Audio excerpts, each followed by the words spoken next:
Types of research के बारे में एक बार मैं फिर से बता देता हूं। हमने आपको बताया था डिस्क्रिप्टिव रिसर्च, जिसमें हम डिस्क्राइब करते हैं कि कोई चीज क्या होती है, ठीक है। बस एक डिस्क्रिप्शन देते हैं कि ये चीज ऐसी है, उसकी प्रकृति बताते हैं, उसके करेक्टर्स बताते हैं, उसका नेचर बताते हैं। तो ऐसी रिसर्च को क्या कहते हैं? Descriptive research. फॉर एग्जाम्पल, आपको किसी कोई पत्थर मिला, ठीक है, कोई पत्थर मिला, आपको उस पत्थर का नेचर नहीं पता, भाई वो हीरे की कीमत का हुआ तो, है कि नहीं? कुछ पत्थर बहुत बेशकीमती होते हैं, नीलम है, पन्ना है, वो और क्या कहते हैं, वो हीरा है, इस टाइप के कोई बतेरे पत्थर हैं इस दुनिया में। तो कुछ पत्थरों की कीमत कुछ भी नहीं होती, और कुछ पत्थरों की कीमत इतनी होती है कि वो इतना सा भी करोड़ों पत्थरों के बराबर हो जाता है, ठीक है। तो बात समझ में आई? हम जिस चीज का नहीं पता कि ये क्या है या उसके बारे में कम जानते हैं, तो उसके बारे में यदि रिसर्च करना चाहें और जानने के लिए, तो ऐसी रिसर्च को क्या कहेंगे?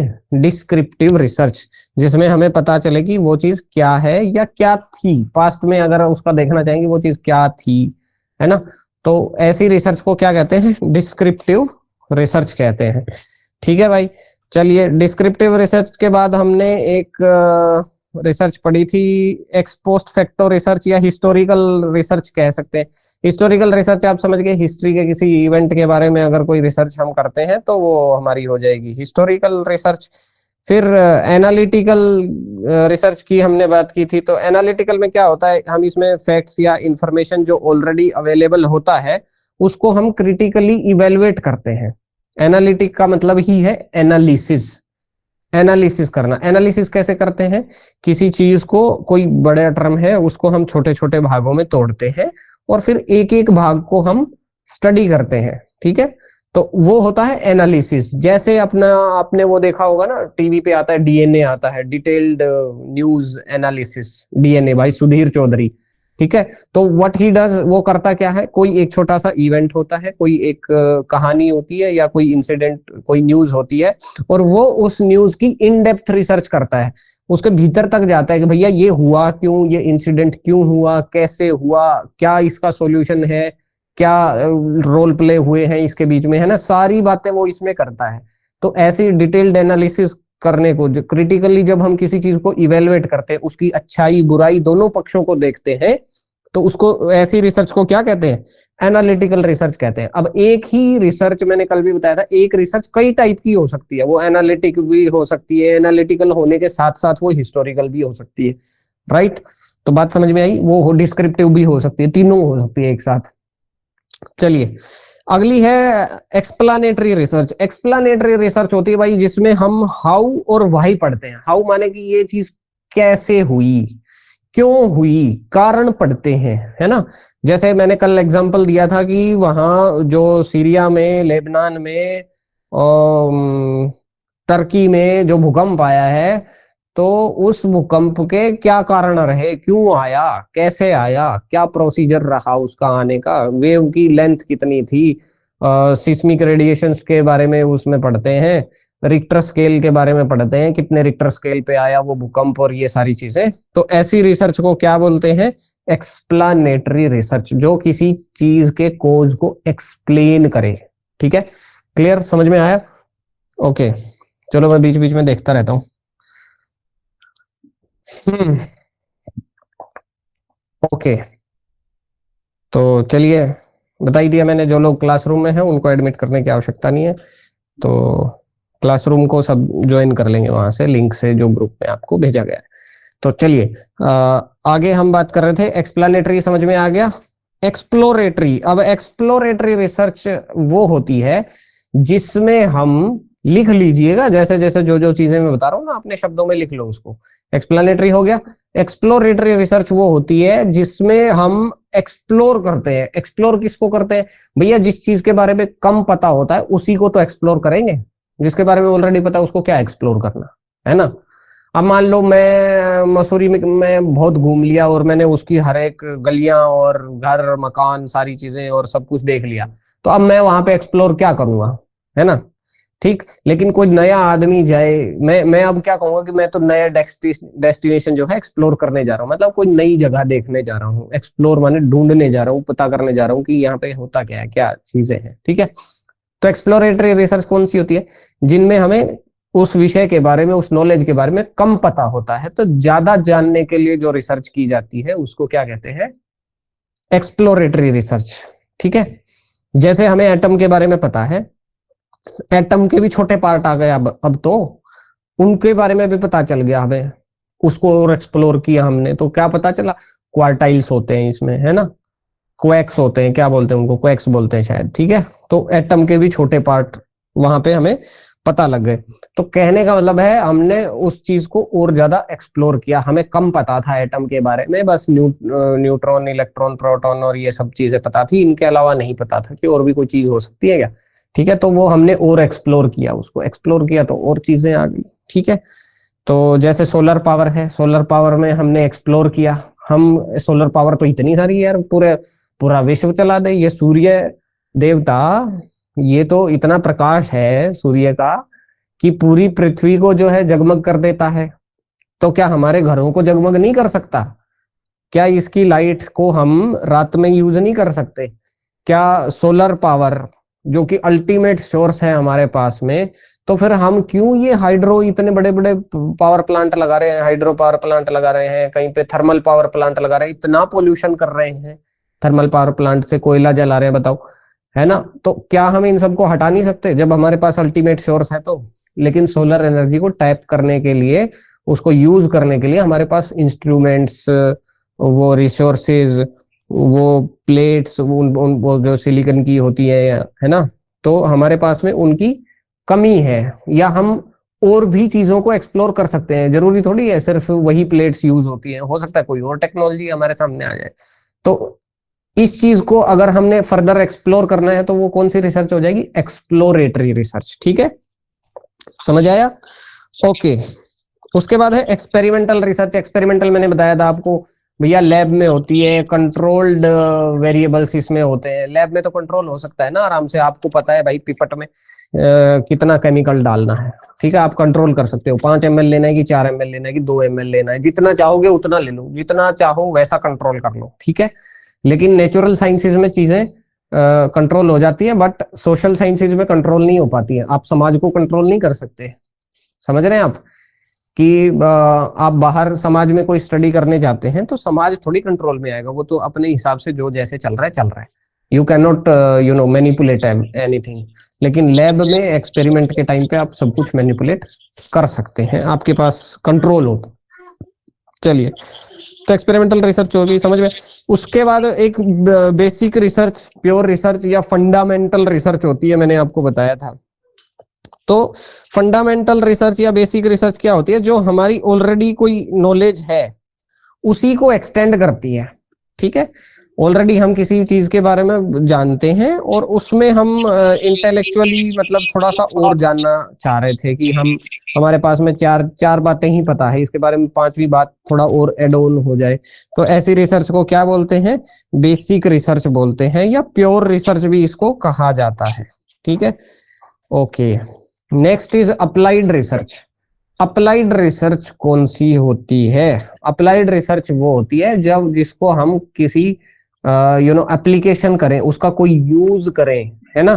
हाँ, जैसे हमारे पास कोई थ्योरी है, हम उसको कहीं टेस्ट करना चाहते हैं, उसको अप्लाई करके देखना चाहते हैं भैया ये सही चल रही है कि नहीं, जो बात हमने कही वो सत्य है कि नहीं है, या फलाने व्यक्ति ने जो बात कही वो सत्य है कि नहीं, उसको अप्लाई करके देखना चाहते हैं, तो वो कैसी होगी?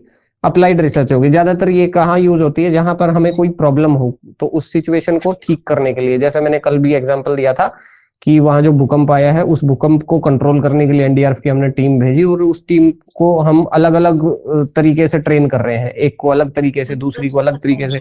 हमने 10 टीम बनाई, 10 के 10 को अलग तरीके से ट्रेन किया, फिर देखते हैं कि कौन सी टीम बेस्ट कर पा रही है। तो उसमें जो मेथड हमने अपनाए उसी को हम सब में अपनवा देंगे कि ठीक है भाई सारी टीम ऐसे ही फॉलो करो। क्यों? क्योंकि हमने अप्लाई करके देख लिया कि ये जो रिसर्च है ना ये बेस्ट है, ठीक है, ये तरीका जो है बेस्ट है। Action research. एक्शन रिसर्च भी बिल्कुल ऐसी ही है। एक्शन रिसर्च और अप्लाइड रिसर्च मतलब कह लो कि एकदम मैच करती हुई चीजें हैं। तो एक्शन रिसर्च के बारे में बस एक चीज ऐड ऑन कर लेना कि एक्शन रिसर्च को ये वर्ड जो है ये किसने दिया था, कुर्ट लेविन ने दिया था, KURT लेविन। तो याद कैसे रखेंगे एक्शन रिसर्च के लिए, एक्शन, तो भैया एक्शन रिसर्च देखते ही समझ में आ रहा है एक्शन में कोई चीज हो रही है। और JKL, के बाद में क्या आता है, L आता है, के जस्ट बाद कौन सा एक्शन होता है, L। ठीक है, तो KL दोनों एक साथ हैं, तो KL वाला आप याद रख लेना कि एक्शन, एक्शन बोलते ही हम एक स्टेप आगे बढ़ते हैं। ठीक है, तो यहां पर भी जैसे ही एक्शन बोला, एक्शन बोलते ही एक स्टेप आगे, K और L। तो आपको जो भी साइंटिस्ट के नाम मिलेंगे उसमें मुझे नहीं लगता कि शायद K और L वाला कोई एक साथ दो, मतलब कोई नाम ऐसा है कि नेम सरनेम दोनों K और L हो। ठीक है, हाँ तो ये भी कर सकते हैं। एक्शन, एक्शन का मतलब है कि कर लें किसी काम को, क्या कर ले में। ठीक, एक्शन में हम बोल सकते हैं कि ये काम जो है भाई कर ले में, है ना, यही तो होता है एक्शन, कर ले में। तो ठीक है, ये हो गया KUR कर, और लेविंग कर ले में। ठीक है, तो कर ले में, तो ये भी ट्रिक है, ये भी आपको याद रह जाएगा एक्शन रिसर्च। ठीक है, कर ले में से इसको आप याद रख लेंगे, कोट लेविन। ओके, चलिए भाई आगे बढ़ते हैं। तो ये बात हो गई एक्शन रिसर्च की, और बाकी ये साइकोलॉजिस्ट थे लेविन, तो कोई बात नहीं, पढ़े रहेंगे, साइंटिफिस्ट होंगे अपना, मतलब साइकोलॉजिस्ट है तो अच्छी बात है, चलिए कोई बात नहीं। ठीक है, तो एक्शन रिसर्च में ऑल्सो भी called a cycle of action, ये साइकिल ऑफ इंक्वायरी या इसको एक्शन साइकिल भी कह देते हैं, है ना। एक्शन रिसर्च में क्या होता है कि भैया एक्शन जो है वो चलता ही रहता है, साइक्लिकल होता है, ऐसे वो एक्शन रुकता नहीं है। ठीक है, जो भी रिसर्च हम इसमें करते हैं एक्शन रिसर्च में, तो ये ज्यादातर डिफेंस में और क्या बोलते हैं अपना युद्ध की स्ट्रेटजीज में, इंटरनेशनल रिलेशंस में, वहां पर ज्यादा यूज होती है एक्शन रिसर्च। और ये साइक्लिकल होती है। आपने जैसे मैंने एग्जांपल दिया कि NDRF की टीम है, SDRF की टीम है, उसको ट्रेनिंग किया, उसको हमने एक्शन में लेकर के उसको आए, तो ये कोई एक बार का काम थोड़ी है, वो तो बार बार ऐसी आपदाएं आती रहती है और बार बार ये रिसर्च चलती रहती है। तो ऐसे रिसर्च को क्या बोलते हैं, एक्शन रिसर्च। ठीक है, समझ में आ गया। तो चलिए, क्लियर, ओके। तो classification of research is over for now, और बाकी क्वेश्चन जब करेंगे तो आपको और ज्यादा क्लियर हो जाएगा। क्वेश्चन से आपको समझ में आ जाएगा कि हमने जो पढ़ा है एक्शन रिसर्च के बारे में या बाकी रिसर्चेस के बारे में, तो वो कितना एप्लीकेबल है, और वहां से आप रिलेट कर पाएंगे। ठीक है, तो ठीक है, चलिए ये बात भी हो गई खत्म। अब आज वाले मुद्दे पे आ जाते हैं भाई, आज हम जो चीजें पढ़ रहे थे।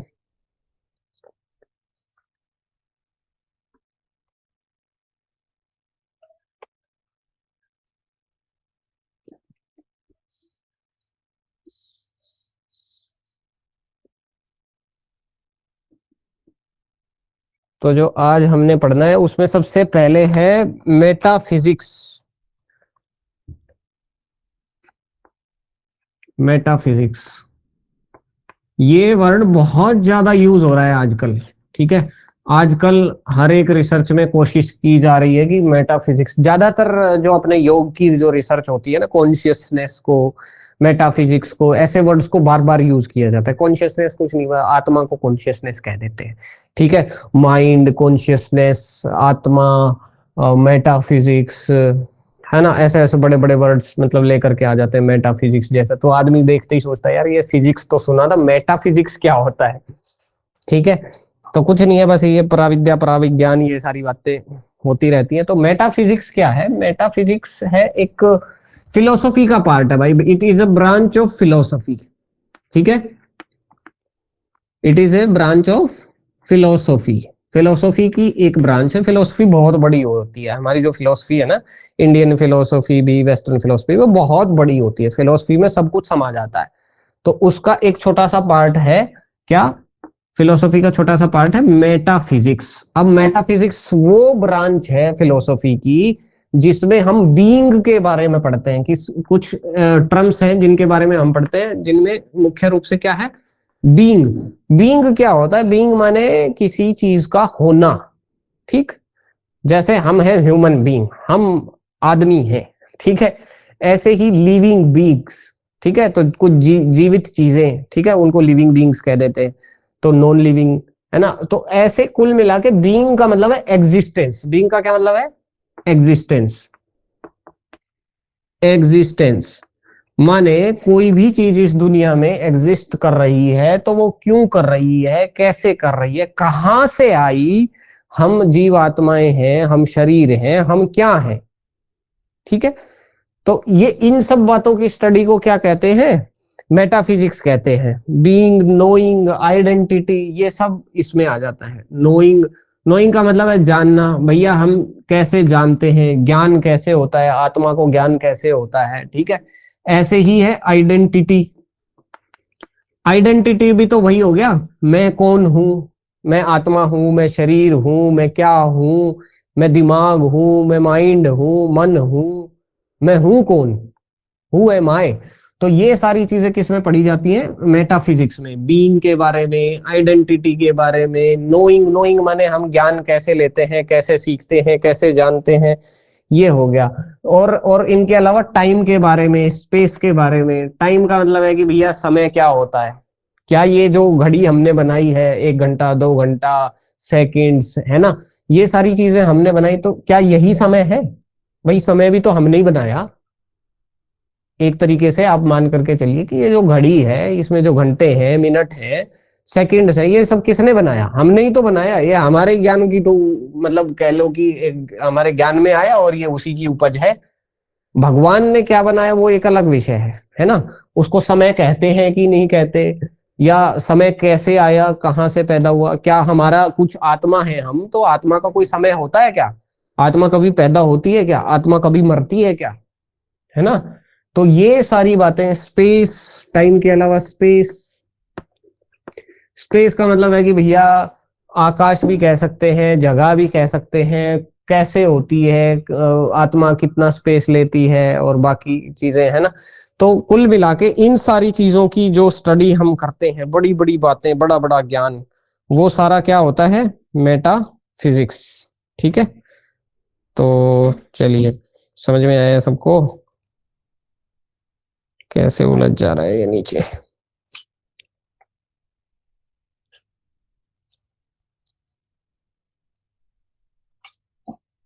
ठीक है भाई, आगे बढ़ते हैं। तो मेटाफिजिक्स सबको समझ में आया? मेटाफिजिक्स से कोई दिक्कत, कोई परेशानी ना है? तो चलिए अगली टर्म पे बढ़ते हैं, एपिस्टेमोलॉजी। अगली टर्म क्या है? एपिस्टेमोलॉजी।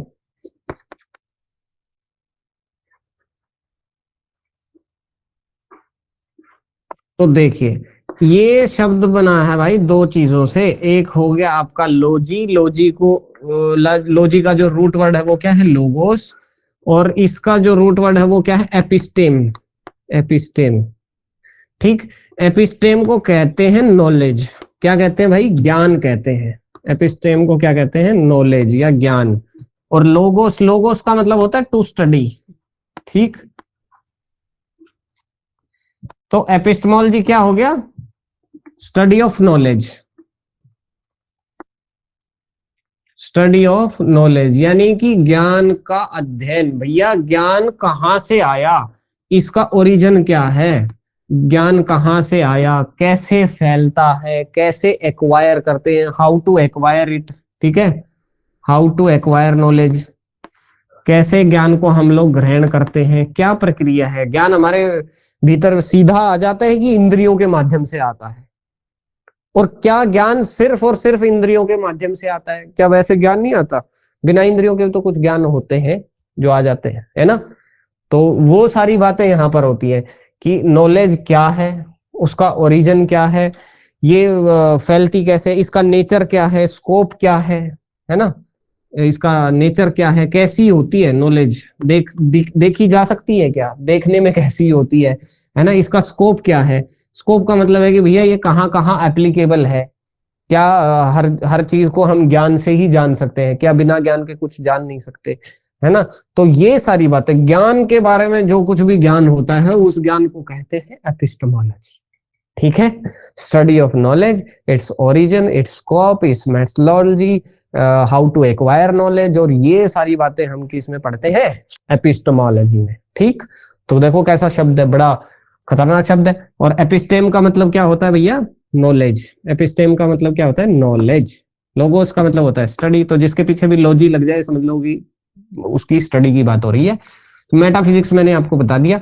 तो मेटाफिजिक्स में और एपिस्टेमोलॉजी में दोनों में अंतर क्या है, इसमें हम ज्ञान की बात करते हैं कि ज्ञान कैसे पाया जाता है, होता क्या है, ये सब। और ऊपर वाले में हम किसकी बात करते हैं, बीइंग की, कोई चीज एग्जिस्ट कैसे करती है, एग्जिस्टेंस की बात करते हैं। तो क्या आ जाता है, मेटाफिजिक्स, हाउ इट एग्जिस्ट, ये है क्या चीज, आइडेंटिटी। आइडेंटिटी को ही तो कहते हैं तू है क्या चीज, ठीक है।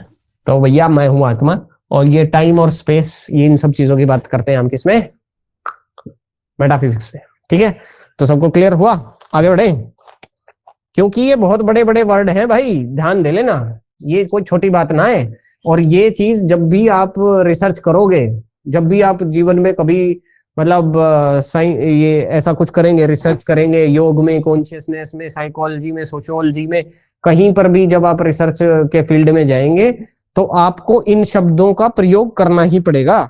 आपके सामने घूम फिर के ये शब्द जो है आएंगे ही आएंगे। ठीक है, जरूरी नहीं कि आप अपनी स्टडी में करो, लेकिन आपके आगे पीछे ये चीजें आएंगी और आपको इनकी नॉलेज होना बहुत जरूरी है।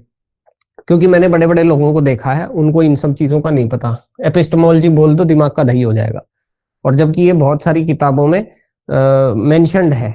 ठीक है, तो पता होना चाहिए कि क्या है। तो टर्म्स थोड़ी सी वैसी है, बट आपको आनी चाहिए। ठीक है, तो क्लियर हो गया मेटाफिजिक्स, और क्लियर हो गया आपको एपिस्टेमोलॉजी, राइट। चलिए फिर आगे बढ़ते हैं।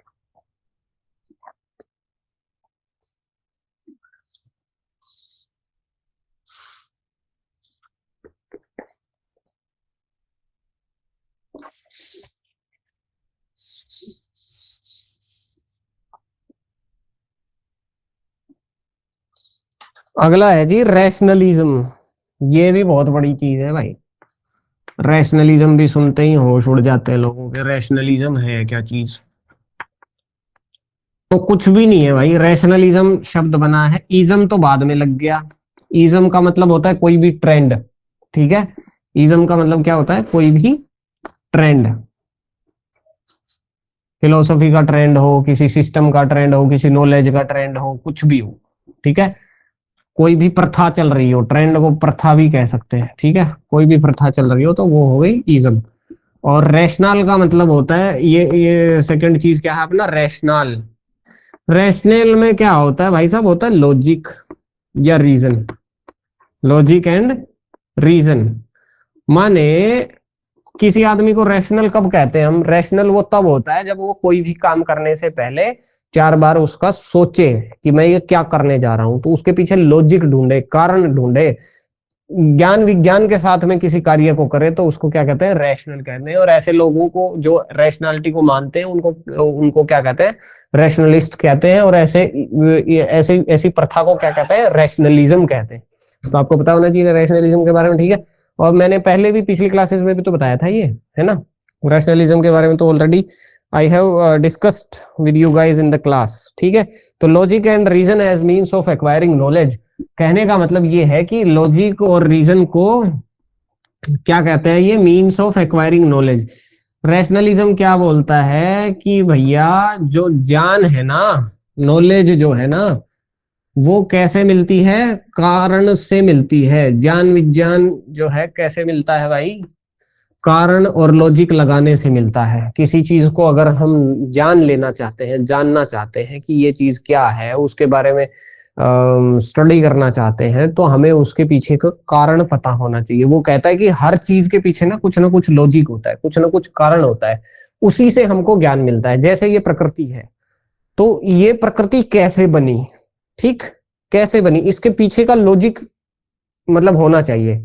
जैसे कल की क्लास में हमने बात की थी कि वो सूर्य जो है पृथ्वी के चारों ओर घूमता है, पहले ऐसी धारणा थी, ठीक, लेकिन उसके पीछे कोई लॉजिक नहीं था। उसके पीछे लॉजिक था कि ये तो बाइबल में लिखा है, ये तो क्रिश्चियनिटी धर्म की बात है, ये तो हमारे पादरी ने कहा था, तो पापा जी ने कहा था, फादर ने कहा था, तो फादर ने बोल दिया तो बच्चे ने मान लिया कि हाँ ठीक है, सूर्य ही जो है पृथ्वी के चारों ओर घूमता है, ठीक है।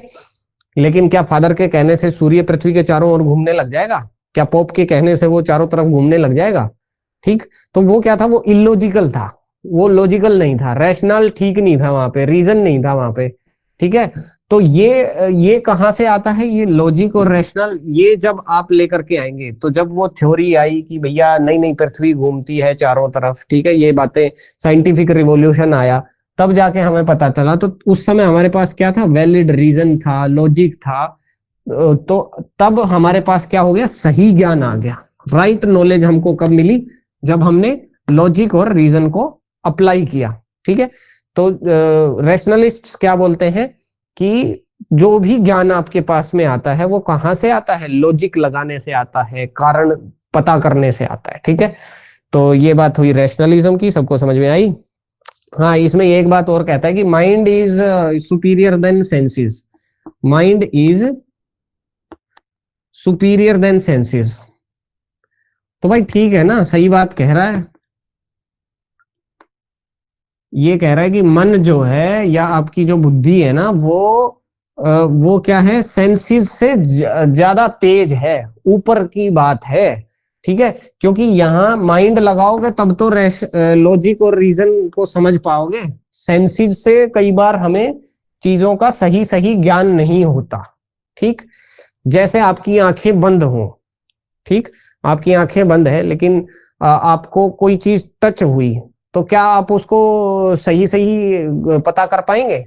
ठीक, तो अगर तो आपके पास में लॉजिक और रीजन है तो आप ठीक से उस चीज का अंदाजा लगा सकते हैं, अदरवाइज सिर्फ सेंसुअल एक्सपीरियंस से आप उस चीज को नहीं समझ सकते, ठीक है।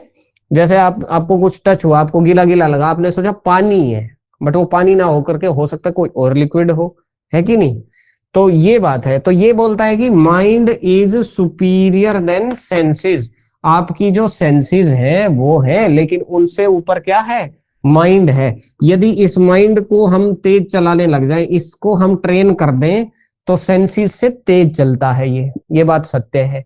क्योंकि कुछ लोगों की सेंसेस चली जाती है, जैसे आंखों के देखने की शक्ति कुछ लोगों की चली जाती है, लेकिन क्या वो ज्ञान नहीं ले सकते बिना सेंसेस के? क्या वो आंखों के बिना नॉलेज नहीं पा सकते इस दुनिया में? क्या उनको कुछ पता ही नहीं चलता है ना? सेंसेस से ज्यादा सुपीरियर क्या होता है, माइंड। तो वो मन के द्वारा, माइंड के द्वारा, बुद्धि के द्वारा उस ज्ञान को ले लेते हैं, लॉजिक और रीजन लगा करके, ठीक। तो बात समझ में आई? ओके। इसी से मुझे याद आया, मेरे दादाजी के जो भाई थे, उनकी आंखें नहीं थी, वो देख नहीं सकते थे, लेकिन उनका जो सेंस ऑफ ह्यूमर था, जो उनकी जो सोचने समझने की शक्ति थी, वो कहीं ना कहीं हम लोगों से भी ज्यादा, जो देख सकते हैं उनसे भी ज्यादा थी, ठीक। तो ऐसी इसी बात को ये वेरीफाई कर रहा है कि mind is superior than senses. चलिए अगली बात।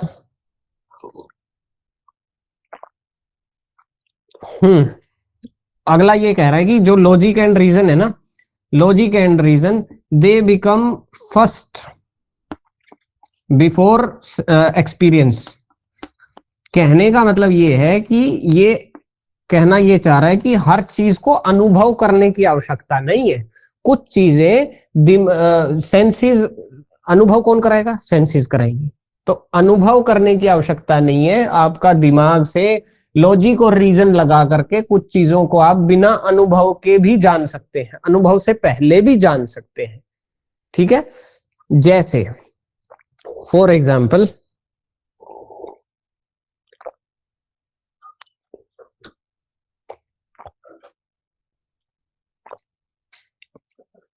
जैसे हमें पता है कि जो धतूरे का पेड़ होता है उसको गाय नहीं खाती, ठीक।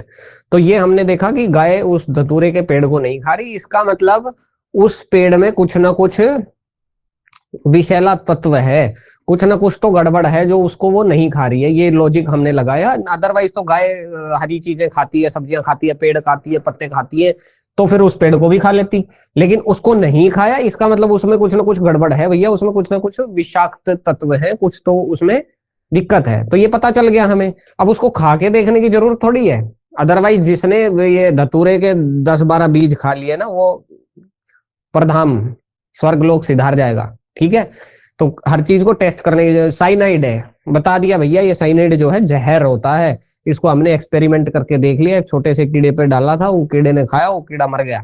ठीक, तो क्या अब हमें भी खाने की जरूरत है, एक्सपीरियंस लेने की जरूरत है उसकी? नहीं है ना। हाँ, तो ऐसे ही कुछ चीजें एक्सपीरियंस से पहले भी आ जाती हैं। किस बेस पे? लॉजिक और रीजन के बेस पे कोई ज्ञान, कोई नॉलेज हमें विदाउट एक्सपीरियंस भी आ जाता है। ठीक है, तो ये बात कौन कह रहा है? रैशनलिज्म। Okay, clear. चलिए आगे बढ़े भाई।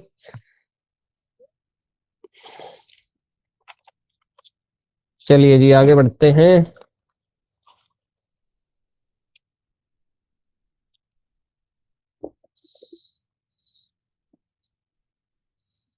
तो तीन बातें हमने कर ली, इंपीरिसिज्म, रैशनलिज्म और एपिस्टेमोलॉजी। अगला है अच्छा, इंपीरिसिस्ट। चलिए, और इसको डिडक्शन भी कहते हैं। ये जो रैशनलिज्म है ना, रैशनलिज्म किसके साथ में जुड़ा हुआ है? दो चीजें हमने बताई हैं आपको, इंडक्टिव और डिडक्टिव। तो डिडक्टिव के साथ में कौन जुड़ा हुआ है? रैशनलिज्म। ठीक है, जैसे हमें पता चल गया कि भैया एक जनरल बात पता चल गई कि ये चीज ऐसी होती है, तो उसको हम किसी भी पर्टिकुलर सिचुएशन में अप्लाई करके देखेंगे तो भी वो वैसी ही रहेगी। ठीक है, तो ये इसको किसके साथ एसोसिएट करते हैं? डिडक्टिविज्म के साथ में। तो ये क्वेश्चन नेट के एग्जाम में आ सकता है। ठीक, कि रैशनलिज्म किसके साथ में एसोसिएटेड है, तो आपको क्या बताना पड़ेगा? डिडक्शन के साथ में रिलेटेड है। ठीक, इंडक्शन और डिडक्शन दोनों बोल देगा तो आपको डिडक्शन याद रखना है। चलिए आगे बढ़ते हैं। इंपीरिसिज्म या इंपीरिसिस्ट अप्रोच। इंपीरिसिस्ट, तो इंपीरिसिस्ट के बारे में कल भी हमने आपसे बात की थी। इंपीरिकल से जुड़ा हुआ शब्द है ये इंपीरिकल। तो इंपीरिकल क्या होता है भैया? जिस चीज को आप अपने सेंसेस से एक्सपीरियंस करते हैं, सेंसेस से ऑब्जर्व करते हैं, तो इसमें इन्वॉल्वमेंट किसका हो गया? सेंसेस का और केयरफुल ऑब्जर्वेशन का। ठीक है, जैसे आप कोई एक्सपेरिमेंट कर रहे हैं लैब में, तो वो क्या है? इंपीरिकल स्टडी है, इंपीरिसिज्म है। वहां पे आप ऑब्जर्वेशन कर रहे हैं, अपनी आंखों से देख रहे हैं, कानों से सुन रहे हैं, तो इसमें आपकी सेंसेस का रोल हो जाएगा, है ना। जिसमें आप हियर करते हैं, सी लिख सकते हैं, ठीक है, देख सकते हैं, सुन सकते हैं, ऑब्जर्व कर सकते हैं।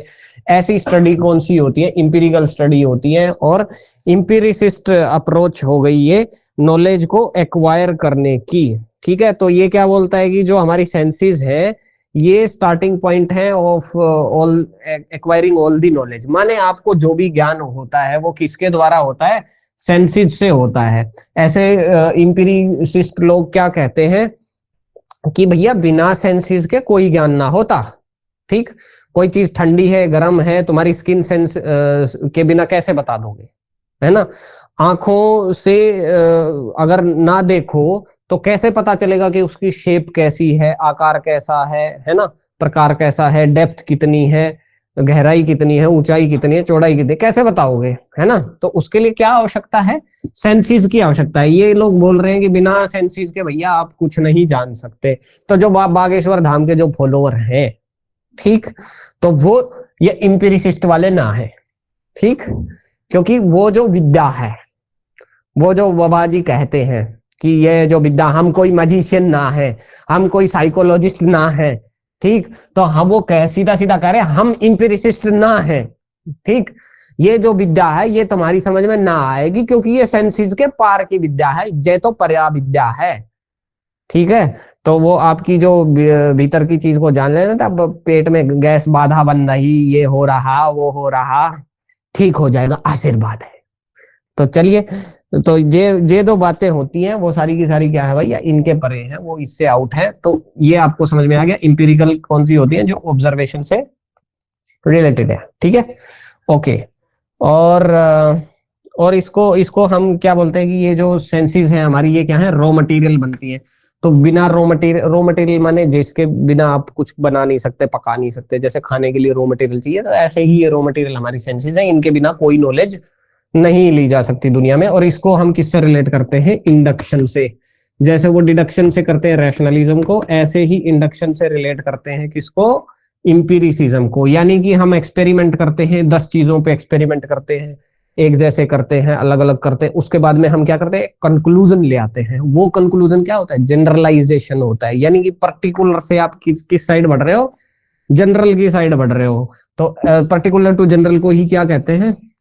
इंडक्शन कहते हैं। ये बात मैं आपको रोज रोज रोज रोज बता रहा हूँ, ठीक है? टीचिंग में भी बता रहा हूँ, उसके बाद रिसर्च में भी बता दिया है, ठीक है? 2-3 बार हो गया है, तो ये बात सब कोई भूलेगा नहीं, हाँ, एग्जाम में, ठीक है? चलिए आगे बढ़ते हैं भाई साहब। रिसर्च के पैराडाइम। रिसर्च के पैराडाइम क्या होते हैं? पैराडाइम शब्द का मतलब क्या होता है? रिसर्च का मतलब तो आपने जान लिया है।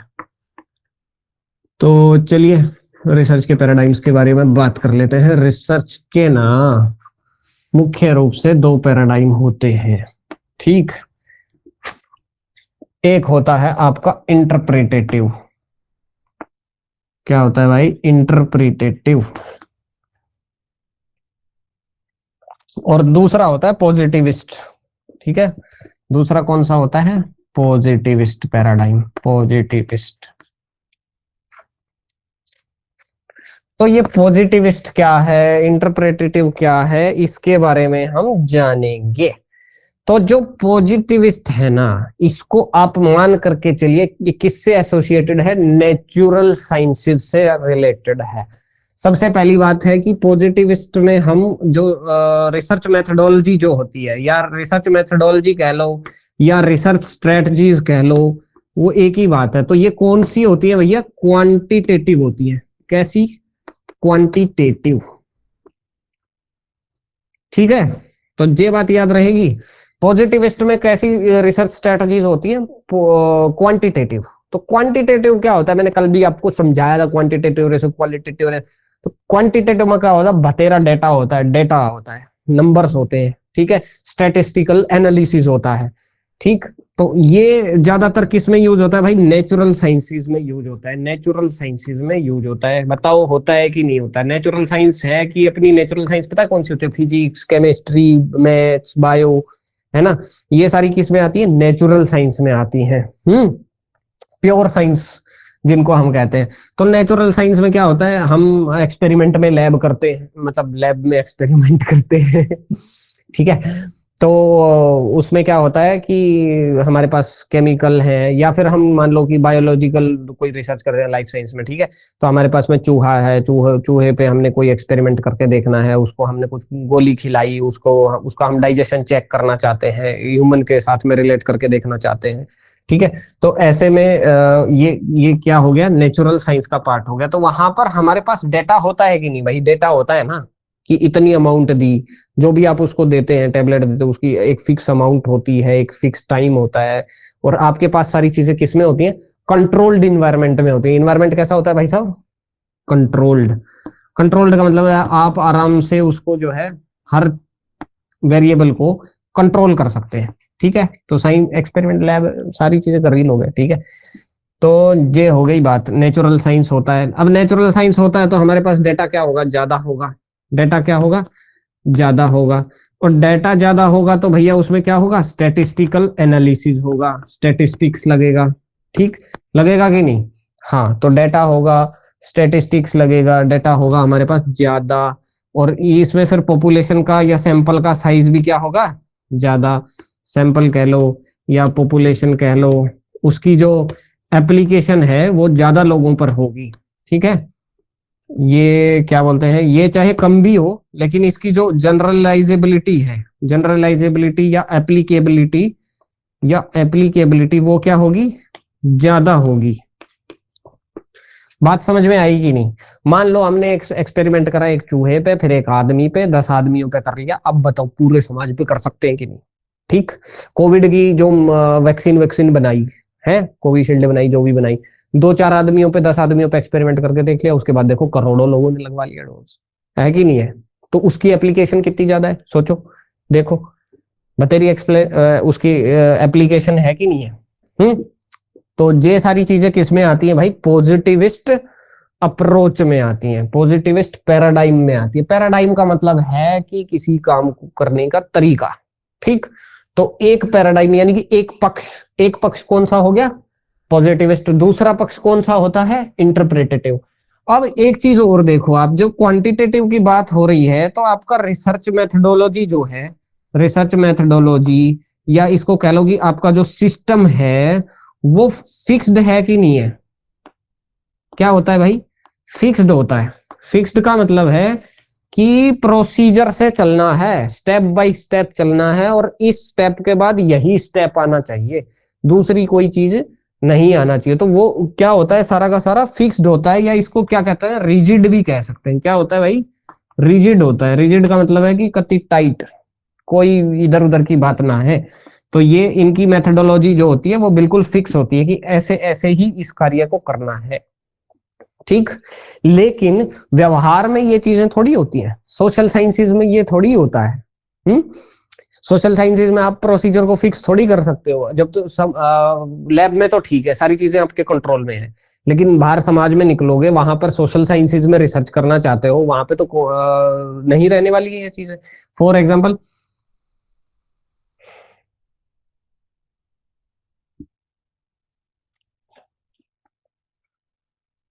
अच्छा, एडमिट हो रहे थे, चलिए कोई बात नहीं। तो चलिए इंटरप्रेटेटिव की बात आ गई। तो इंटरप्रेटेटिव में क्या होता है कि ये जो है क्वालिटेटिव रिसर्च होती है, ठीक है। क्वालिटेटिव, इंटरप्रेटेटिव में क्या होता है, क्वालिटेटिव होती है। तो क्वालिटेटिव रिसर्च में क्या होता है भाई, जैसे आपने किसी का इंटरव्यू लिया, ठीक है। तो इंटरव्यू लेंगे, 4 आदमियों का इंटरव्यू लिया, 4 आदमियों से सेम क्वेश्चन किया, तो क्या सेम क्वेश्चन का सेम जवाब मिल जाएगा, सबके जवाब क्या होंगे, अलग होंगे। सबकी जो जवाब की जो वैरायटी है वो सब क्या होने वाली है, डिफरेंट होने वाली। और क्या बात है, सब लोग रिप्लाई भी कर रहे हैं, मैं तो देखा ही नहीं है सुबह से चैट सेक्शन, कब से क्लास चल रही है। यस, क्लियर, 3 बार एग्जाम हो जाएगा इस साल में, वेरी गुड। तो अच्छी बात है ना, अगर सारे साइकिल्स हुए, बिल्कुल होंगे। और Deepika ji, mute yourself, very good. Clear sir, it's in Bhagavad Gita 2। Bhagavad Gita में क्या है भाई, कुछ मैंने बताया वो आत्मा के बारे में। हाँ हाँ, आत्मा के बारे में तो है, आत्मा अजर है, अमर है, अविनाशी है, शस्त्रों से काटा नहीं जा सकता, पानी से भिगोया नहीं जा सकता, ये सब। नैनम छिन्दन्ति शस्त्राणि नैनम नरति पावतः, ठीक है। तो चलिए, ओके, क्लियर। तो ये बात समझ में आई। इंटरप्रेटिव में क्या होता है भाई, क्वालिटेटिव। तो हमने कहा कि आप इंटरव्यू लेंगे, इंटरव्यू में तो सबके जवाब अलग अलग होने वाले हैं, सबके जवाब एक जैसे हो ही नहीं सकते, वेरिड डिग्रीज आने वाली है, कोई फिक्स पैरामीटर हो ही नहीं सकता, ठीक है। अब आपने किसी को सुई चबोई, वो पूछो भाई दर्द कितना हुआ, ठीक।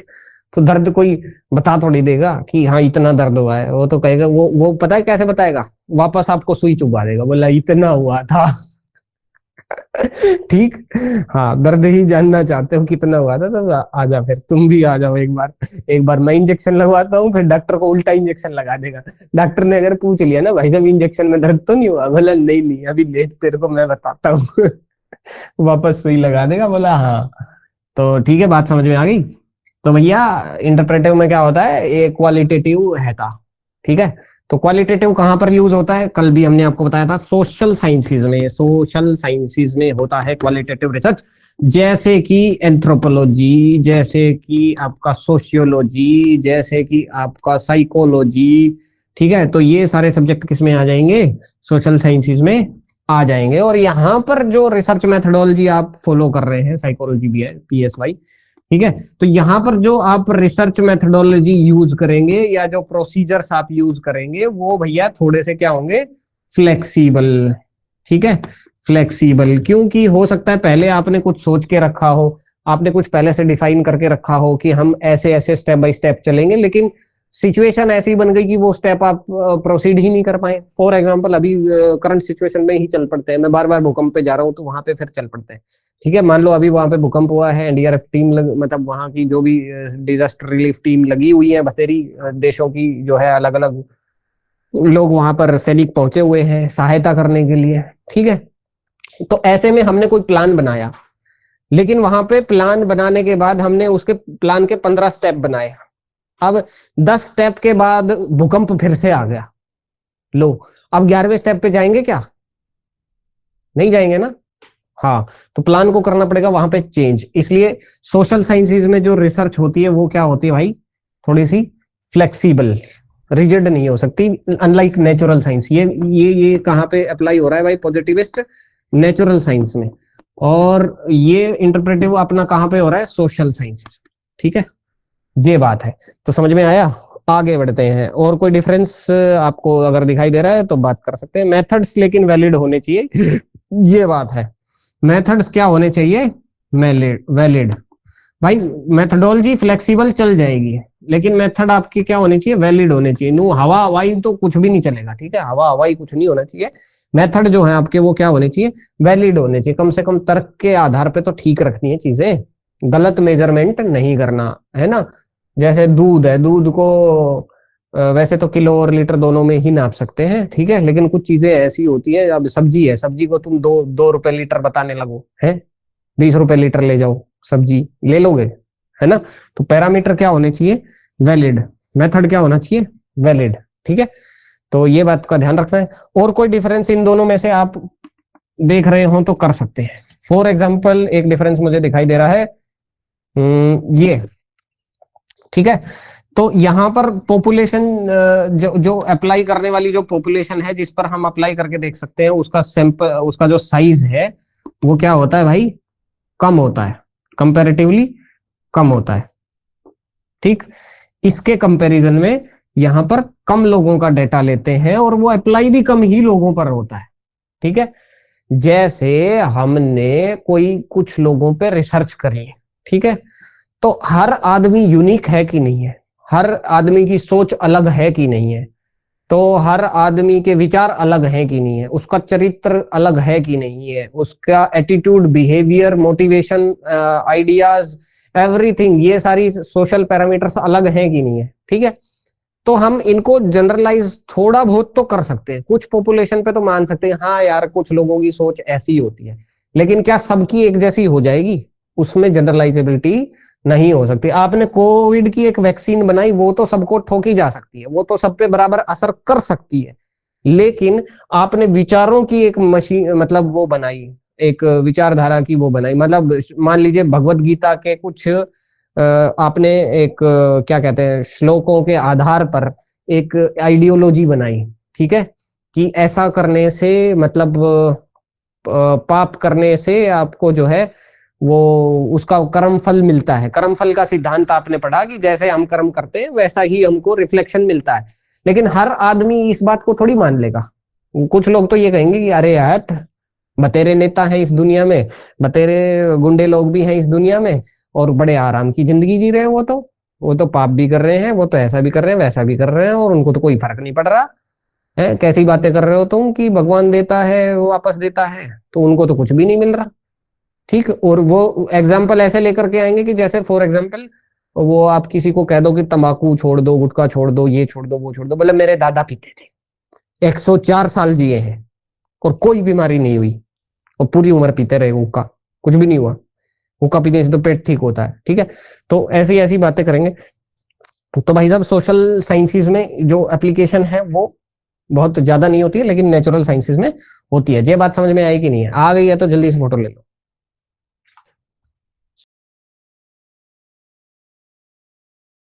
क्या आप भी नेट जेआरएफ की तैयारी कर रहे हैं? क्या आप पेपर 1 में कम स्कोर की वजह से हर बार चूक जाते हैं? तो आइए मेरे साथ जानिए वो ट्रिक्स एंड स्ट्रेटजीज जो आपको ले जाएंगी मंजिल तक।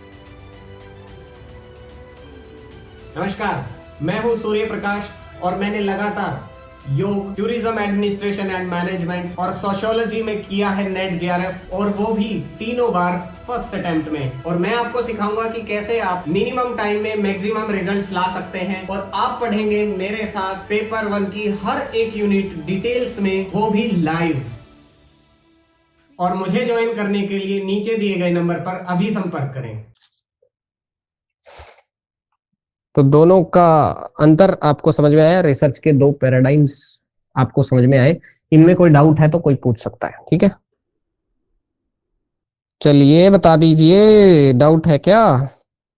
निकिता, अनंता, गीता, वर्षा, सारी आ तो है। एक साक्षी ई बची है। प्रियंशी भी ई है।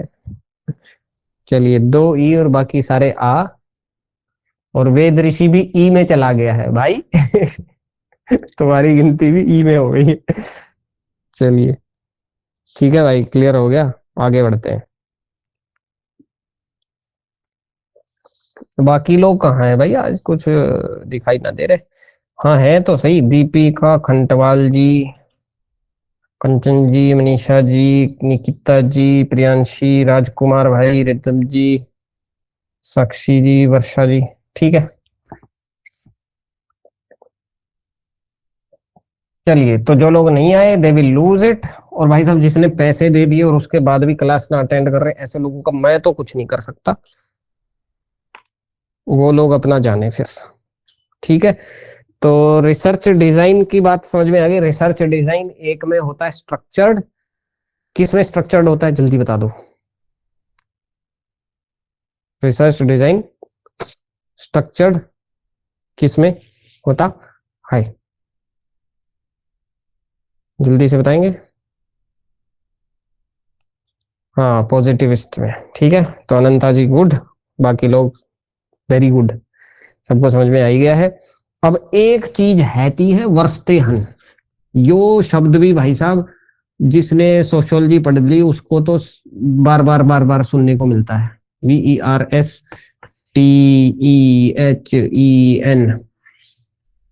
वर्स्तेहन।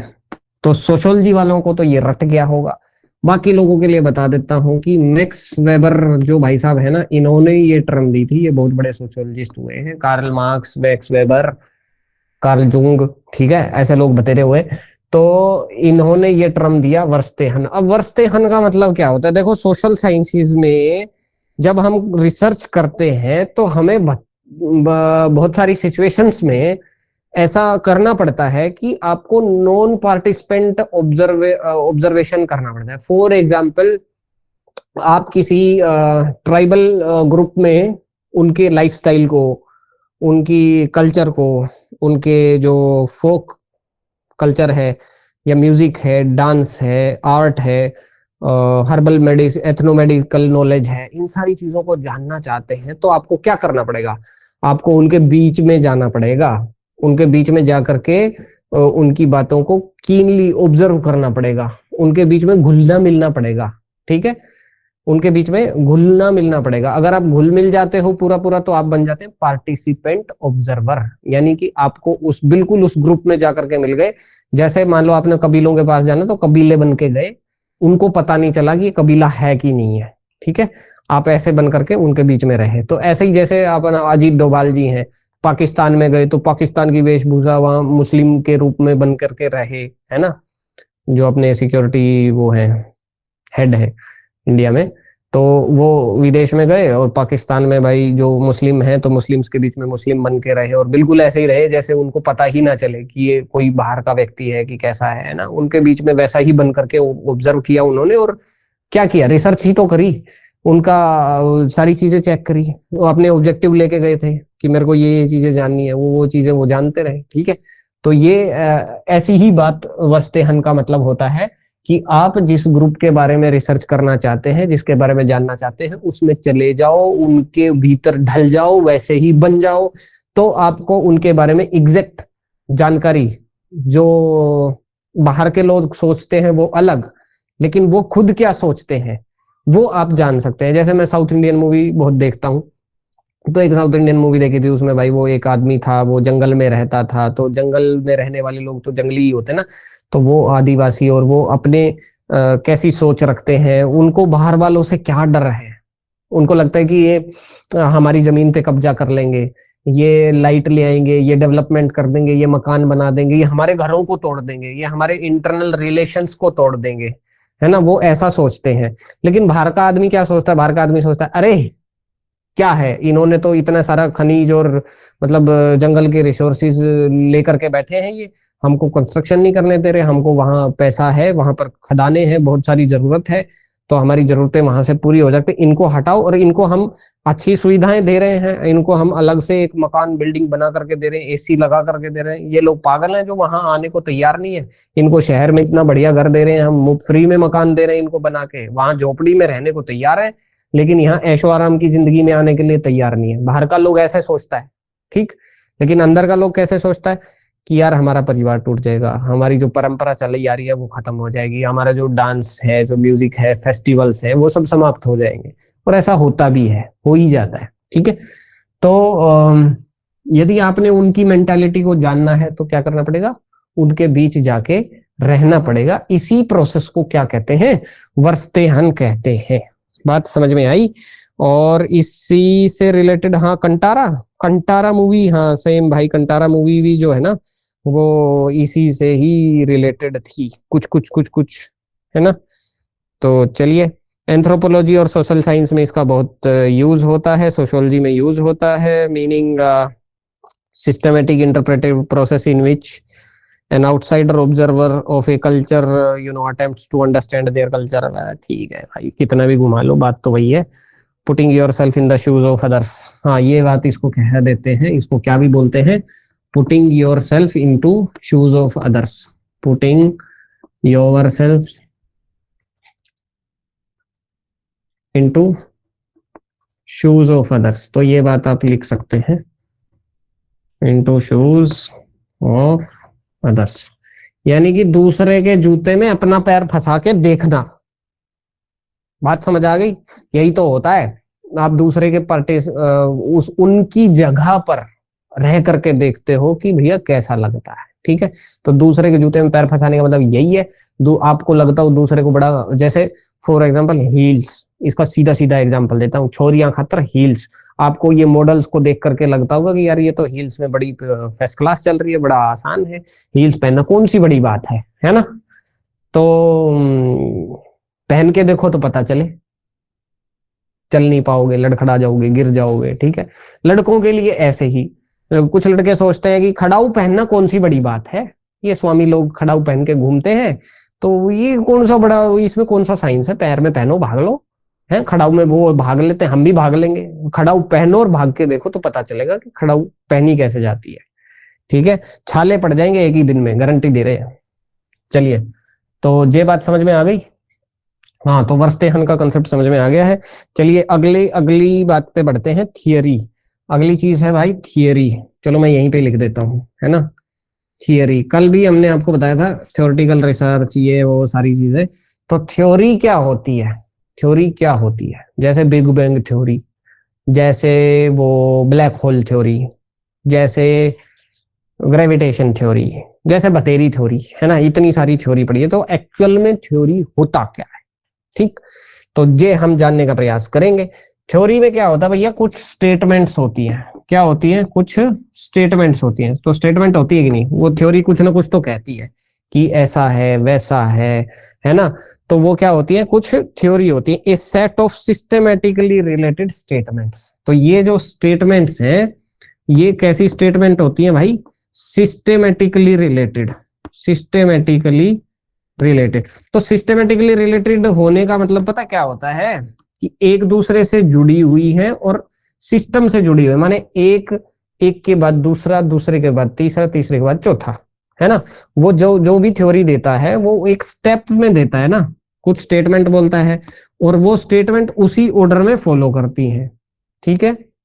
उसी ऑर्डर में क्या करती हैं, फॉलो करती हैं। तो it is a set of systematically related statements including some law like generalizations. इसमें क्या होते हैं, कुछ एक लॉ इंक्लूड होते हैं। तो ये जो क्या है भाई, लॉ ही तो देते हैं, नियम ही तो बताता है। कोई लॉ कह लो, रूल कह लो, कानून कह लो, कोई एक जनरल प्रिंसिपल कह लो, या जनरलाइजेशन कह दो। लॉ को हम क्या भी कह सकते हैं, जनरलाइजेशन। जनरलाइजेशन का मतलब है कि भैया ऐसा ही होता है, ठीक, ऐसा ही होता है, उसको क्या कहते हैं, जनरलाइजेशन। रूल कह दो, लॉ कह दो, सब एक ही बात है, ठीक है। तो थ्योरी में क्या होता है, कुछ स्टेटमेंट्स होती हैं, वो स्टेटमेंट्स क्या होती हैं, सिस्टेमेटिकली रिलेटेड होती है। और लॉज होते हैं या जनरलाइजेशंस होती हैं, दैट कैन बी इंपिरिकली टेस्टेड। और इन जनरलाइजेशन को, इन लॉज को हम क्या कर सकते हैं, इंपिरिकली टेस्टेड, यानी कि हम लैब में या बिना लैब के जहां मर्जी इसको हम क्या करके देख सकते हैं भैया, टेस्ट करके देख सकते हैं।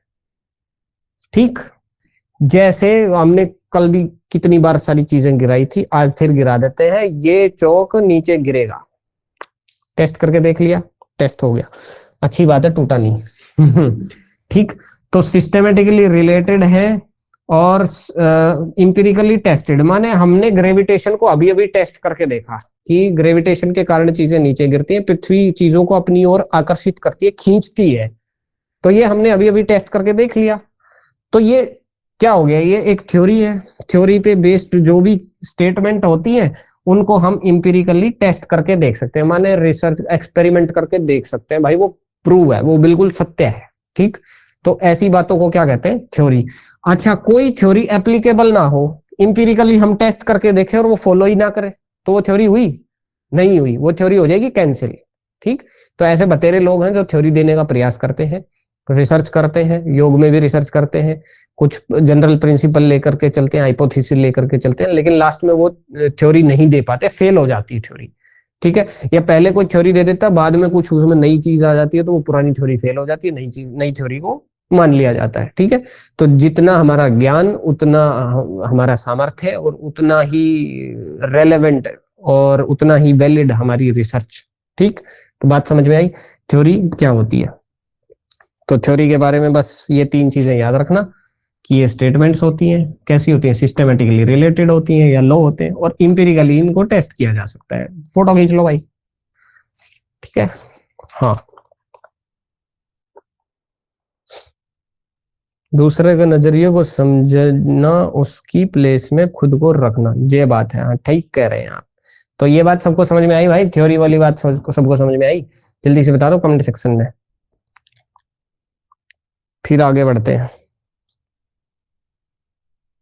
रिसर्च के करेक्टरिस्टिक्स पे आ जाते हैं फिर। ठीक है, और रिसर्च के करेक्टरिस्टिक्स होने के बाद बस एक चीज बचेगी और उसके बाद सब खत्म, पूरी रिसर्च खत्म। क्या? करेक्टरिस्टिक्स के बाद बचेगी रिसर्च के स्टेप्स, क्या होते हैं A to Z, सारे स्टेप्स को जान लोगे, रिसर्च की यूनिट खत्म, कुछ नहीं बचता। एक रिसर्च एथिक्स बचता है, वो हम ऐसे बता देंगे चुटकियों में, बातों बातों में। ठीक है, तो ये बात चलिए सब लोगों को क्लियर हो गई, आगे बढ़ते हैं। तो ठीक है, बीच बीच में अब की बार मैं सबको देखता रहूंगा, मैं सारे एक्टिव रहना। ठीक है, अब हम बताने जा रहे हैं एक ट्रिक वीडियो। ठीक है, क्या बताने जा रहे हैं, ट्रिक बताने जा रहे हैं। एक पेज हमने वहां रखा था, वो कहाँ है, चलो मिल गया। तो चलिए अब पढ़ने जा रहे हैं रिसर्च के करेक्टरिस्टिक्स। Characteristics of research.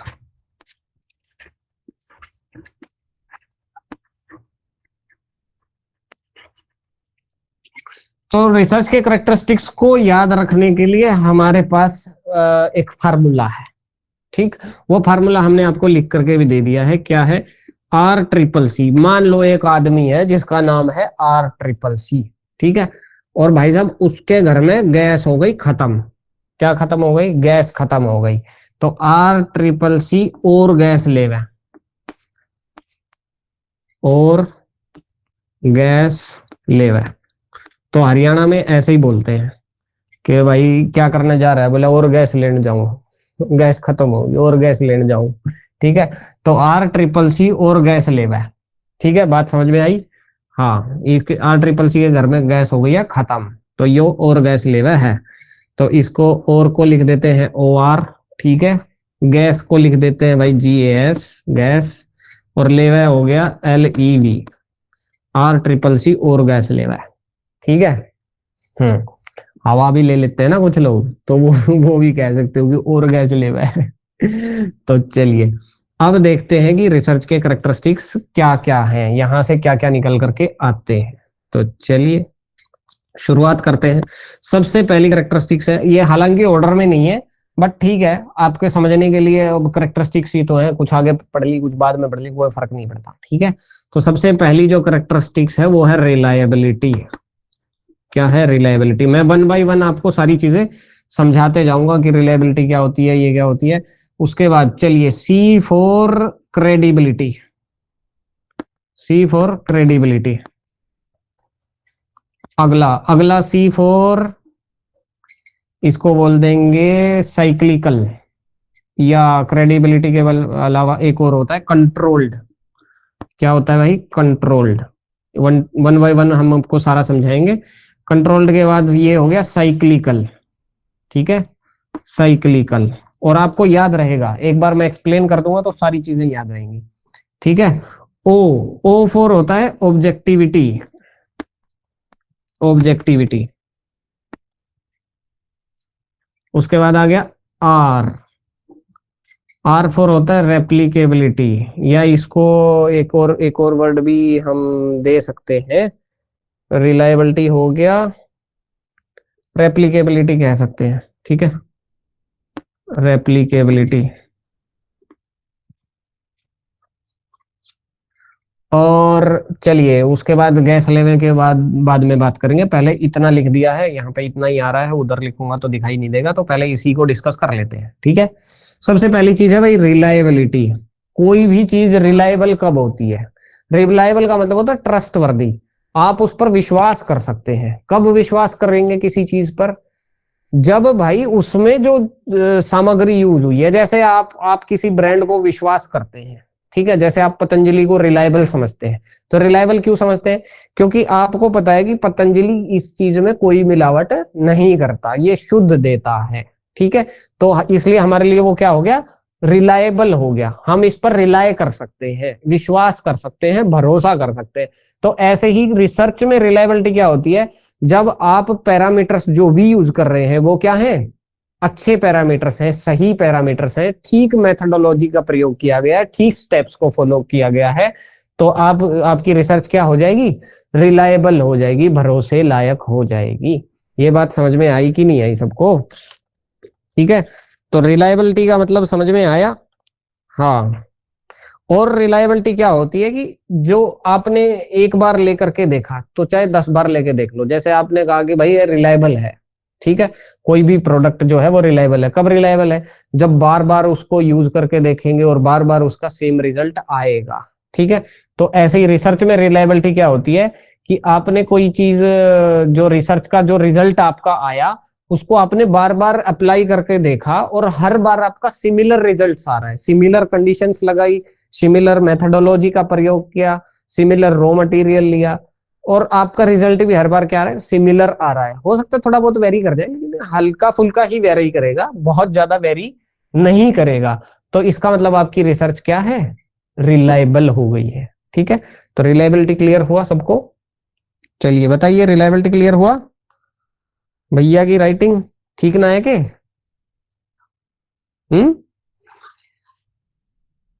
जी जी, क्या कह क्या रहे हो, मतलब अच्छी ना है राइटिंग? बहुत सुंदर है, हाँ। ये तो भैया की राइटिंग लिख के आगे कुछ बोला ही नहीं। अरे बढ़िया है ये तो, बोलो। और ना है तो ना बोलो। मस्त है, ठीक है। तो पूरी बात लिखनी चाहिए ना, वो भैया की राइटिंग मैं तो देख के डर गया, मैं कहा क्या है क्या राइटिंग को। चलिए, तो रिलायबिलिटी की बात समझ में आ गई भाई सबको, ठीक है।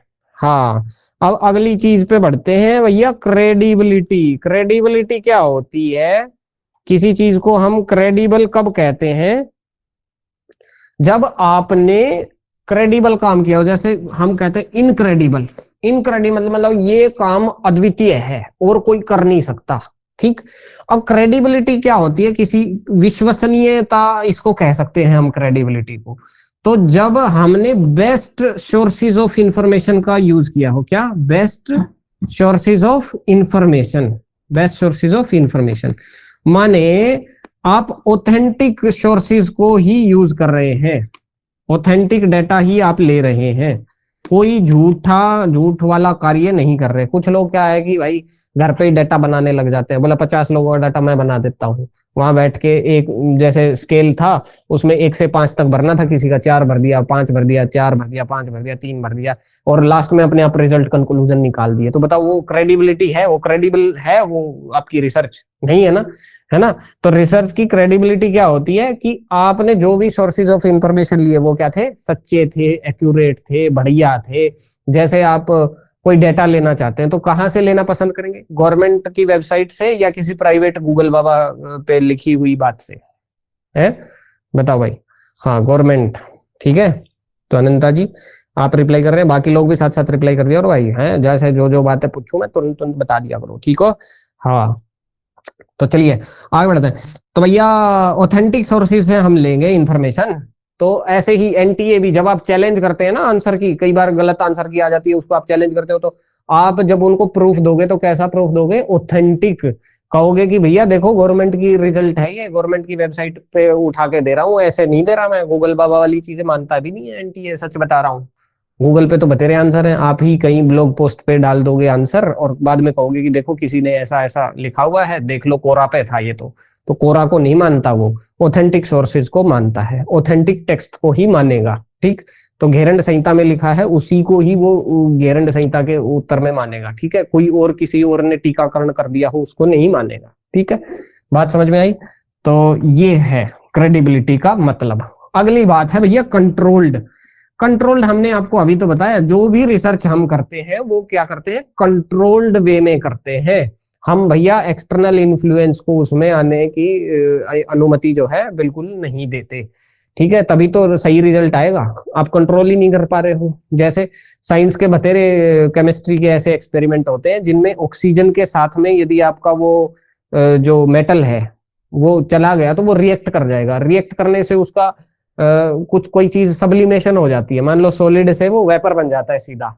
ठीक है, सीधा उड़ जाता है, गैस गैस में तब्दील हो जाता है। ठीक है, कोई ऐसा पाउडर है जो तुरंत बाहर आते ही उड़ जाएगा आपने डिब्बी से बाहर निकाला तो वो उड़ जाएगा, क्योंकि वो एक स्पेसिफिक टेम्परेचर में, एक स्पेसिफिक इन्वायरमेंट में ही उसको प्रिजर्व किया जा सकता है। ठीक है, तो आपका अगर कंट्रोल्ड इन्वायरमेंट नहीं होगा तो रिजल्ट ही नहीं आएगा, एक्सपेरिमेंट होगा ही नहीं, रिसर्च ही नहीं होगी। ठीक है, बात समझ में आई?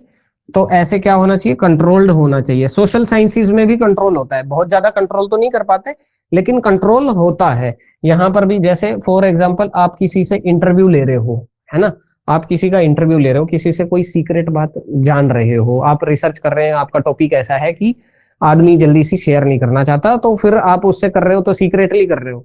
अब आप दो लोग बात कर रहे हैं, आप पर मतलब उसके बारे में जानना चाहते हैं, दो लोग बात कर रहे हैं, बीच में कोई तीसरा आ जाए तो वो बात होगी? नहीं होगी ना। तो जब वो बात नहीं होगी तो आपकी रिसर्च भी नहीं होगी। ठीक है, तो आपको क्या करना पड़ेगा, कंट्रोल करना पड़ेगा। आपको ऐसी जगह ढूंढनी पड़ेगी जहां दूसरा व्यक्ति आकर के आपको डिस्टर्ब ना करे। ठीक, तो ये हो गया आपका कंट्रोल। तो रिसर्च में क्या होता है भाई साहब, कंट्रोल होता है। ठीक, अब जो चीज लैब में हो सकती है वो बाहर थोड़ी हो जाएगी, बाहर खड़े हो गए रोड पे लग गए। ठीक, तो चलिए अगली बात है साइक्लिकल। साइक्लिकल का मतलब है रिसर्च कहाँ से शुरू होती है भाई, प्रॉब्लम से तो शुरू होती है और खत्म भी कहाँ होती है, प्रॉब्लम पे ही खत्म होती है। कभी भी रिसर्च जो है सॉल्यूशन पे खत्म नहीं होती। ठीक, आप सॉल्यूशन जरूर ढूंढते हो उसमें, लेकिन आपकी सॉल्यूशन के साथ में भी कुछ प्रॉब्लम आ जाती है। जैसे आपने कोई रिसर्च करी तो आप कोई भी रिसर्च जो है पूरी दुनिया पे थोड़ी कर लोगे। आपने एक सैंपल पे किया, 100 लोगों पे रिसर्च किया। ठीक, तो 100 लोगों पे जो रिसर्च का रिजल्ट आ रहा है, कल को 500 लोगों पे करेगा तो अलग नहीं आएगा क्या? अलग आएगा ना। 1000 लोगों पे करोगे तो अलग नहीं आएगा क्या? अलग आएगा। ठीक है, आज आपने दो ये पैरामीटर्स के साथ में रिसर्च करी, कल को कोई नई टेक्नोलॉजी आ गई, नए पैरामीटर आ गए, नए तौर तरीके आ गए, तो आपका रिजल्ट वेरी कर जाएगा कि नहीं कर जाएगा, है ना। तो ऐसे रिसर्च शुरू होती है प्रॉब्लम से और एंड भी किस पे होती है, प्रॉब्लम पे होती है। इसलिए रिसर्च क्या है भैया, साइक्लिकल है, ये कभी खत्म नहीं होती, ये चलती ही रहती है, चरई वेती है ये। तो यूं खत्म होने लगती तो फिर आज तक रिसर्च फिर बढ़ती नहीं, आगे खत्म ही हो जाती है ना। बल्ला बतेरी हो गई, छोड़ो, इससे आगे क्या होगा। ठीक, लेकिन आज भी रिसर्च चलती रहती है। जैसे एटम को स्मॉलेस्ट एलिमेंट वो बता दिया था ना, so atom is the smallest particle of a matter. Matter की पदार्थ की सबसे छोटी अवस्था क्या है? एटम है, अणु है। लेकिन अब उससे भी परमाणु है, उससे भी नीचे की चीजें आ गई हैं, उससे एटम से भी छोटी चीजें मिल गई हमें, है वो न्यूट्रॉन, प्रोटॉन, इलेक्ट्रॉन, वो सब भी तो छोटे ही हैं एटम से, ठीक है। तो एटम की भी छोटी आ गई, क्यों आ गई? क्योंकि हमने साइक्लिकल रिसर्च करी और आगे करी। अगला है भाई साहब ऑब्जेक्टिविटी। ऑब्जेक्टिविटी का मतलब है कि जब भी आप रिसर्च करेंगे आप रहेंगे ऑब्जेक्टिव, आप कभी भी बायसनेस नहीं करेंगे। माने कि आप जो भी रिसर्च कर रहे हैं उसमें आप अपनी साइकोलॉजी, अपना दिमाग, अपनी जो क्या कहते हैं ना झुकाव, उसको इंक्लूड नहीं करेंगे, ठीक। जैसे दो पार्टिसिपेंट हैं, एक मेल है एक फीमेल है, आप मेल हैं तो आप फेवर नहीं करोगे कि चलो मैं फीमेल को ले लेता हूं, है आपके लिए मेल फीमेल दोनों बराबर होने चाहिए। ऐसे ही एज का भी आपको, जैसे आपकी जो रिसर्च है उसमें आपने क्राइटेरिया ले लिया, तो उसमें आपके लिए जैसे 15 से 25 वालों पे रिसर्च कर रहे हैं तो आपके लिए 15 वाला भी उतना ही इंपॉर्टेंट है जितना 25 वाला है, ठीक। जो बैंड आपने लिया है उस बैंड में आपके लिए सारे सब्जेक्ट समान होने चाहिए। ऐसे ही आपको ओपन रहना चाहिए हर चीज के लिए। और ऑब्जेक्टिविटी का मतलब है कि जो भी कार्य आप करेंगे रिसर्च के दौरान उसमें ऑब्जेक्टिव रहेंगे। ऑब्जेक्टिव का मतलब है लक्ष्य को ध्यान में, ऑब्जेक्टिव क्या होता है? लक्ष्य। तो लक्ष्य को ध्यान में रख करके हर कार्य करना, उसको क्या कहते हैं?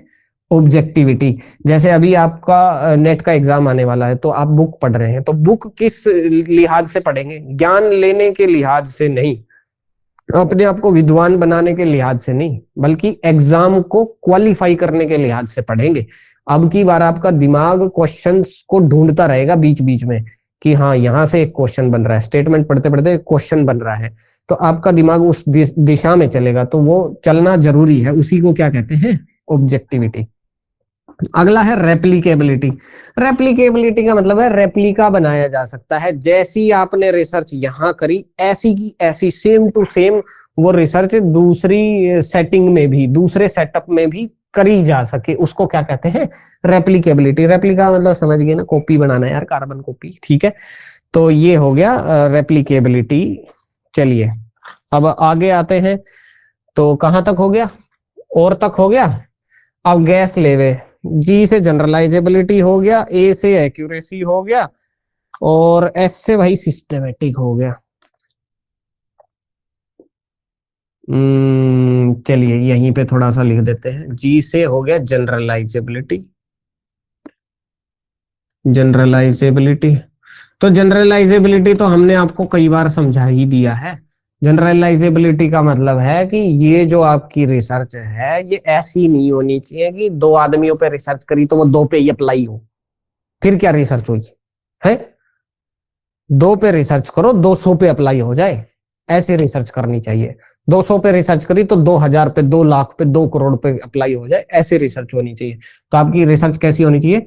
जिसमें जनरलाइजेबिलिटी हो, जो सामान्यकरण कर दे, सब पे अप्लाई हो जाए, ठीक। हो सकता है सब किसी, हर किसी पे ना हो, लेकिन बहुत बड़ी जनसंख्या पे हो जाए। 2 पे करो तो 10 गुना पे तो आराम से होनी चाहिए कम से कम, ठीक है। तो इसको क्या कहते हैं? जनरलाइजेबिलिटी। ये बात समझ में आएगी नहीं? अगला है भैया एक्यूरेसी। एक्यूरेसी का मतलब है कि आप जो भी मेजरमेंट कर रहे हो वो क्या होना चाहिए? एक्यूरेट होना चाहिए। कभी कोई गलत रीडिंग नहीं करना, उसको क्रॉस चेक करना ठीक है कि नहीं है ना। आपने जो पैरामीटर लिए वो ठीक है कि नहीं, रिसर्च मेथडोलॉजी एक्यूरेट है कि नहीं है, स्टेप बाय स्टेप चल रहे हैं कि नहीं चल रहे हैं, कहीं कुछ छूट तो नहीं गया। इन सारी चीजों का ध्यान रखना, प्रिसाइज रहना अपनी चीजों में, उसको क्या कहते हैं? एक्यूरेसी कहते हैं, ठीक है। तो एक्यूरेसी की बात समझ में आ गई। एक्यूरेसी के बाद में है भैया सिस्टेमेटिक। एस से क्या होता है?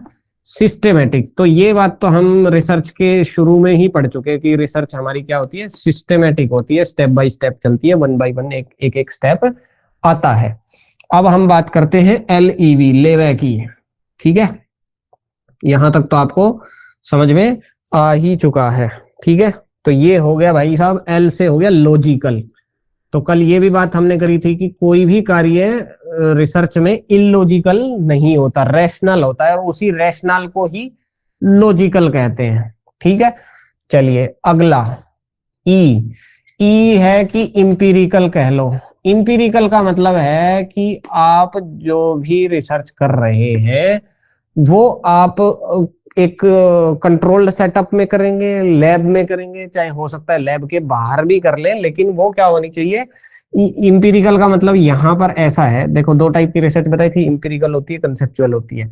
तो इंपिरिकल की यहाँ पर कहने का मतलब ये हो रहा है कि आप एक स्पेसिफिक सेटिंग में एक्सपेरिमेंट करेंगे, माने कि आप एक इन्वायरमेंट को एनक्लोज्ड करके एक दायरे में आप अपना कार्य करेंगे, उस दायरे से बाहर नहीं जाएंगे, ठीक, दायरे में रह करके काम करेंगे, इसको क्या कहेंगे, इंपिरिकल। ठीक है, अगला है भाई वी, वी बच गया, तो वी का मतलब है वैलिडिटी। वी का क्या मतलब है, वैलिडिटी। वी क्या होता है, वैलिडिटी। वैलिडिटी का क्या मतलब है, वैलिडिटी का मतलब है वैधता, कोई ऐसी चीज तो ना है जिसकी वैलिडिटी समाप्त हो जा। ठीक है, आपने रिसर्च करी और वो वैलिड रही सिर्फ 2 महीने, 2 महीने बाद वो मतलब उसकी वैलिडिटी ही खत्म हो गई, तो आपकी रिसर्च का कोई फायदा हुआ नहीं ना। वैलिडिटी का मतलब है भाई आपकी रिसर्च जो है फ्यूचरिस्टिक होनी चाहिए, वैलिड होनी चाहिए, बिल्कुल सही पैरामीटर्स का यूज करो, सही तरीके से यूज करो, और वो हर जगह पर जो है अप्लाई हो जाए, वैलिड हो जाए, उसको कहते हैं वैलिडिटी। तो वैलिडिटी में एक दो बातें और कह देते हैं, जैसे accuracy of procedures, research instruments, tests. तो वैलिड कब होगी आपकी रिसर्च, वैलिड होने के लिए उसमें जो भी पैरामीटर्स आप यूज कर रहे हैं वो क्या होने चाहिए, वैलिड होने चाहिए। जैसे फॉर एग्जाम्पल आप सब्जी लेने गए और उसने 1 किलो के बाट की जगह 1 किलो का पत्थर रख रखा है, वैलिड है वो, बताओ, बताओ। कोई कह रिया, बता रिया, हाँ, तो ऐसे वैलिड ना है। ठीक है, तो आप कहेंगे कि भैया ये वैलिड ना है, तो तुम्हारा मेजरमेंट का जो टूल है ना ये वैलिड नहीं है। ऐसे ही आपका जो पूरा कंस्ट्रक्ट है रिसर्च का वो भी क्या होना चाहिए, वैलिड होना चाहिए। जो कंस्ट्रक्शन है, कंस्ट्रक्शन का मतलब जो आपका आकार प्रकार ढांचा है पूरी रिसर्च का, वो क्या होना चाहिए, वैलिड होना चाहिए, उसको कहते हैं कंस्ट्रक्ट वैलिडिटी। तो वैलिडिटी के बतेरे टाइप बना रखे हैं। ठीक है, क्या बना रखे हैं, बतेरे टाइप बना रखे हैं। जैसे फॉर एग्जाम्पल फेस वैलिडिटी। तो फेस वैलिडिटी का एग्जाम्पल मैंने अभी आपको दिया था कि एक किलो का बाट और 1 किलो का वो पत्थर, ठीक है, तो वो अगर एग्जैक्ट नहीं है तो उसको क्या बोलते हैं, फेस वैलिडिटी, यानी कि जो मेजरमेंट आप कर रहे हैं वो एक्यूरेट नहीं है, वो ठीक नहीं है, तो उसको क्या कहते हैं, फेस वैलिडिटी। मतलब फेस पे सामने सामने ही धोखा हो रहा है ये तो, ठीक है, तो फेस वैलिडिटी उसको कहते हैं। आपका जो रिसर्च का कंस्ट्रक्ट ठीक नहीं है, ठीक है, तो उसको क्या कहेंगे, वो कंस्ट्रक्ट वैलिडिटी कहते हैं, construct validity is not good. ठीक है, तो ऐसे ही कंटेंट वैलिडिटी होता है। कंटेंट वैलिडिटी का मतलब है कि आपने जो उसमें कंटेंट लिए हैं, जो साइकोलॉजिकल टूल ले रहे हैं, आप जो टेस्ट ले रहे हैं, उनका कंटेंट ठीक नहीं है, वो कंटेंट आपकी रिसर्च के इंक्लाइंड नहीं है, तो फिर आपके वो यूज का ही नहीं है। ठीक है, कंटेंट वैलिडिटी का मतलब है आपने कुछ टेस्ट ले लिए कि हम ये चीज मेजर करने के लिए ये टेस्ट ले रहे हैं, लेकिन वो टेस्ट मेजर कुछ और कर रहे हैं, मेजर कुछ और कर रहे हैं, आपने कुछ और मेजर करना है, तो कोई फायदा हुआ नहीं हुआ ना। ठीक है, तो वो हो गया आपका कंटेंट वैलिडिटी। तो सब बात समझ में आ गई, content validity, construct validity, face validity, criteria validity, मतलब आपके जो क्राइटेरिया है वो ठीक नहीं है। ठीक है, तो वो भी ठीक होने चाहिए। तो चलिए, इंटरनल वैलिडिटी और एक्सटर्नल वैलिडिटी भी होती है। अब वी से हो गया मतलब वैलिडिटी, तो यहाँ भी लिखा था, कहाँ लिखा था, वी से वैलिडिटी, हाँ। तो वैलिडिटी के बतेरे टाइप बताए मैंने, दो टाइप और कर लेना, इंटरनल वैलिडिटी और एक्सटर्नल वैलिडिटी।